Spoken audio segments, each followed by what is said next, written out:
Maaga kaming nagising sa araw na to, 6 a.m. kasi nga ay papunta kami sa Malaysia, sa Johor Bahru or JB.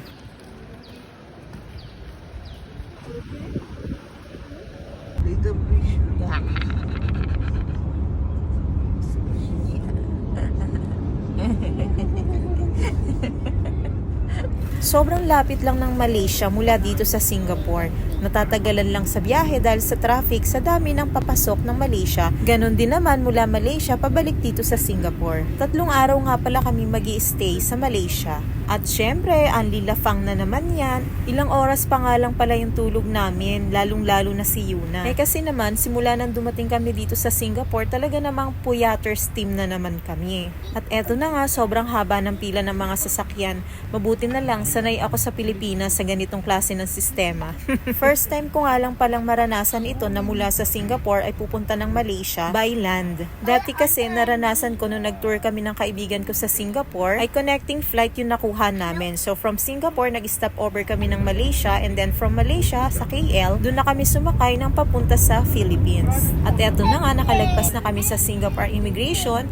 Naging smooth naman yung pag-exit namin ni Yuna. 27 days na nga pala kami nag-stay ni Yuna sa Singapore, so dapat sa susunod na araw ay flight na namin pabalik ng Philippines. Pero dahil nga na-schedule pa itong staycation namin, ay magandang pagkakataon na rin ito para naman ma-extend pa yung visa namin. So mula sa Malaysia pabalik ng Singapore ay inaasahan namin na mabibigyan pa kami ng another 30 days extension para sa aming bakasyon. At eto na nga! Welcome to Malaysia. Welcome to Malaysia. Pagoda at walang ka-energy si Madam. Kasi nga, kulang ang tulog. 10 a.m. na nga pala kami nakarating dito sa Malaysia at hindi kami sigurado kung pwede na ba kaming mag-check-in doon sa place na aming tutuluyan. Sa araw na to nga pala, naka-schedule yung swimming namin. So, good luck na lamang kung may energy pa kami para maglangoy-langoy. So, for lunch naman, naka-schedule din kami para kumain ng dim sum. Ang sarap nun, dim sum. Ano ba yun? Chinese food yun. Kumbaga sa atin sa Pilipinas ay yung siomai. Ang sarap nun, the best. Lalo na yung soupy yung loob. And finally, andito na kami sa place kung saan kami magi-stay for 3 days and 2 nights.